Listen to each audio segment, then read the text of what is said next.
So, welcome to Jumbo IS and welcome to our lecture series called Daily MCQ Practice. In this lecture series, we cover a particular day's current affairs through a set of 4 to 5 MCQs.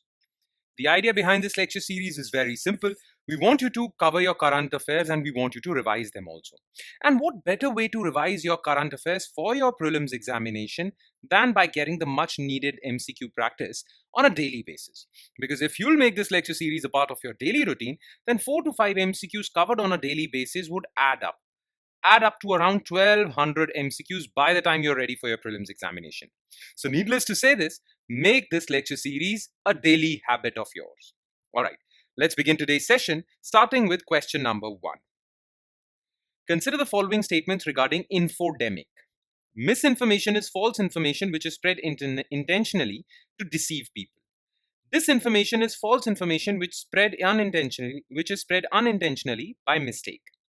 As per UNESCO Ipsos survey, 85% of urban Indians report encountering online hate speech. How many of the above statements are correct? Okay, so the thing is, recently WHO has coined a term, okay, and that's called infodemic. You see, we are familiar with this term called epidemic. Epidemic means that when a particular disease spreads to a large geographical area, and when that spread engulfs the entire world, then it becomes pandemic. Okay, now WHO talks about infodemic. So basically WHO says that we are living in information age, and in this information a lot of false information is also doing the rounds. Now this false information is definitely harming our mental health, harming us mentally. So basically WHO has categorized this age of false information as infodemic. It has categorized it as a disease. Like diseases that spread to wider areas are called epidemics or pandemics. Spread of false information everywhere is infodemic. Okay, now false information can be of two types. Okay, misinformation, and there is this another term called disinformation. Now mostly, if you're not aware of the difference between the two, we use these two terms interchangeably, but you shouldn't do that. Why? Because these two terms are different. Okay, both of these terms refer to false information, but if false information is spread unintentionally by mistake, it is called misinformation. But if false information is spread because of nefarious designs, because of intentions, because of an intention to deceive people, knowing fully that this is false information, knowingly, then it is disinformation. So this is mistake, this is deliberate. Okay, misinformation is false information which is spread intentionally. No, it's disinformation. Misinformation is which is spread unintentionally. So both these statements are incorrect. Now, as per the latest UNESCO survey, 85% of urban Indians have reported that they have encountered hate speech online, and 64% of them blame social media for it. Okay, so this part is absolutely correct. Only one is correct. The answer is A. Question number 2. Consider the following statements regarding Hyperloop technology. It is a transportation system that uses magnetic levitation, maglev, technology to propel forward. Transportation pods in a Hyperloop system are kept in high pressure tubes for achieving high speeds. India's Hyperloop project is implemented by IIT Madras and Integral Coach Factory, Chennai.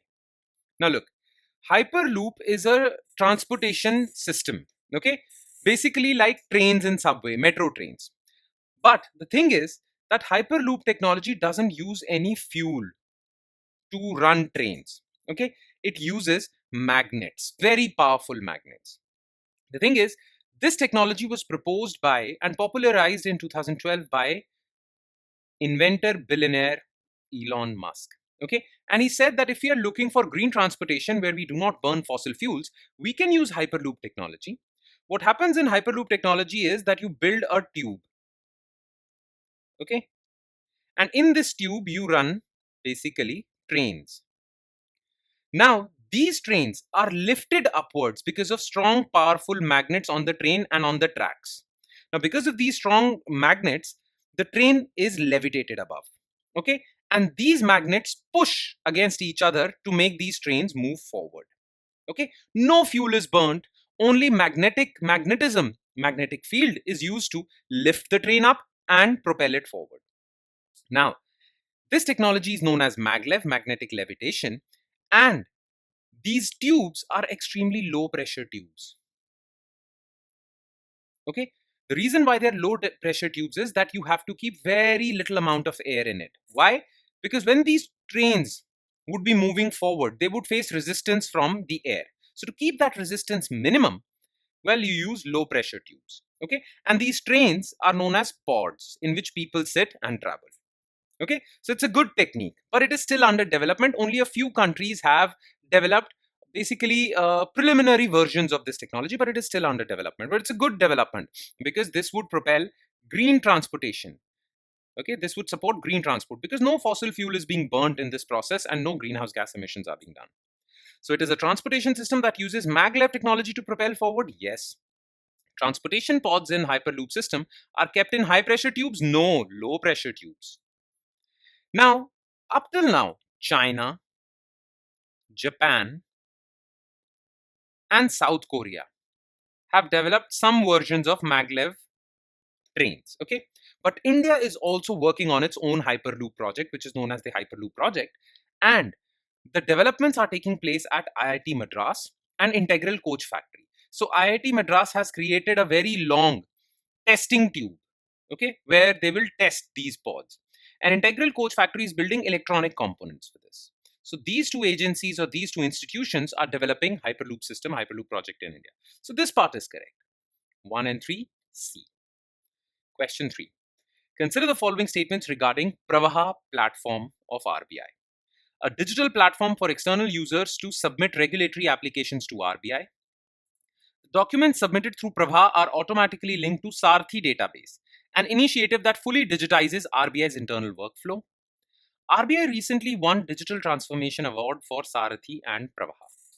Okay, so what is Pravaha? So Pravaha is a platform, basically a digital platform for external documentation. So let's suppose there is a bank called ICICI and it wants to renew its banking license.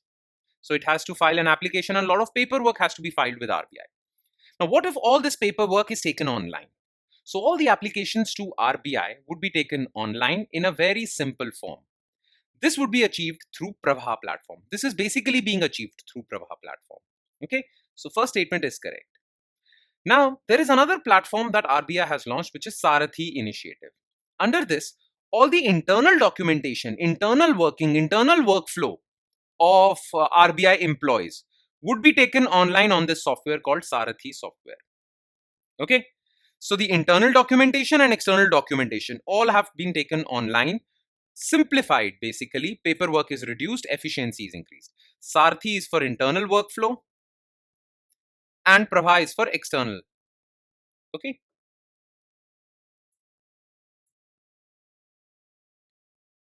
Now, whenever ICICI Bank files a license, this license has to be approved by employees of RBI. So this Prabha is linked with Sarthi. So as soon as you file an application on Prabha, it goes to Sarthi and the RBI employees basically scrutinize that application and approve it. Okay, so these two are linked. Clear? So second statement is also correct. Now these two initiatives have really transformed and made RBI's internal working more efficient. And for this reason, it was awarded the International Digital Transformation Award, which is given by Central Banking, an organization, Central Banking in London. Okay, so this statement is also correct. All statements are correct. The answer is D. Question 4. Consider the following statements regarding megalithic menhirs. Okay, these are large upright stones which usually taper at the top. The largest surviving menhir is Mudumal megalithic menhir of Telangana. Globally, menhirs are found in Spain, France, Portugal, UK. In India, these are found in Telangana, Karnataka, Chhattisgarh, and Northeast. Now, what are megalithic menhirs? Look, our ancient people, our ancestors, some of our ancestors have built these sites. On these sites, basically, they have erected large vertical stones that taper towards the top. Large vertical stones. Now, big stones are called megalithic. Why? Lithic means stones, mega means big. And what are menhirs? These vertical stones that are erected on the soil that taper towards the top. Okay. Now, these megalithic menhirs are found across the globe. Okay. They're found in Spain, France, Portugal, UK. In India, they are found in Telangana, Karnataka, Chhattisgarh, and Northeast. Now, the megalithic menhir of Mudumal in Telangana has been recently included in UNESCO's tentative list. Any site that is listed on tentative list is eligible for being listed in UNESCO's World Heritage Site list. Okay, so Mudumal megalithic menhirs can become World Heritage sites. Okay, now these are large upright stones which usually taper at the top. Absolutely correct. Globally, menhirs are found in Spain, France, Portugal, UK. Absolutely correct. In India, they are found in Telangana, Karnataka, Chhattisgarh, Northeast. Absolutely correct. But Mudumal megalithic menhirs are not the biggest, largest menhirs. Okay, the largest menhirs are found in Brittany, which is a place in France. Okay, these menhirs are called grand menhirs. Grand menhir of France are the largest surviving menhir. It's not Mudumal. Okay, so this statement is false. 1, 3, and 4. The answer is D. And last, question number 5. Which of the following statements is our correct regarding Raisina Dialogue? It is a flagship international conference on geopolitics, geoeconomics organized annually by India. Ministry of External Affairs and Observer Research Foundation started this in 2021. The theme for Raisina Dialogue 2025 is Kala Chakra, the Wheel of Time.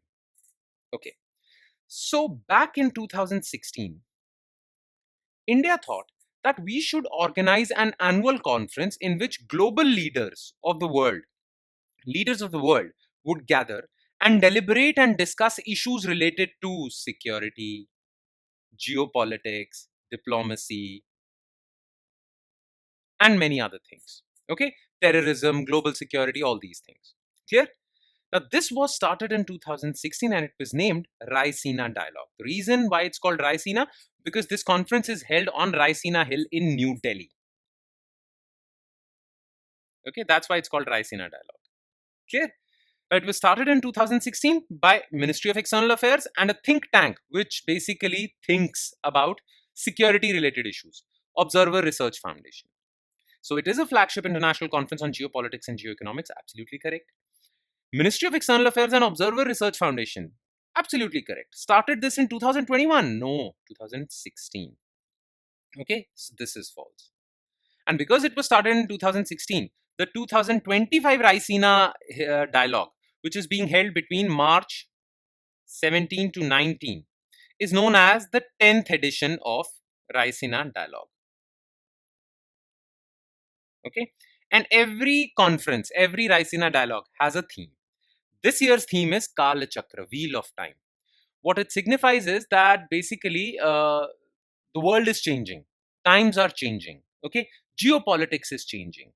So, how should a country ensure its security in these changing times and circumstances? Things are changing very quickly, okay?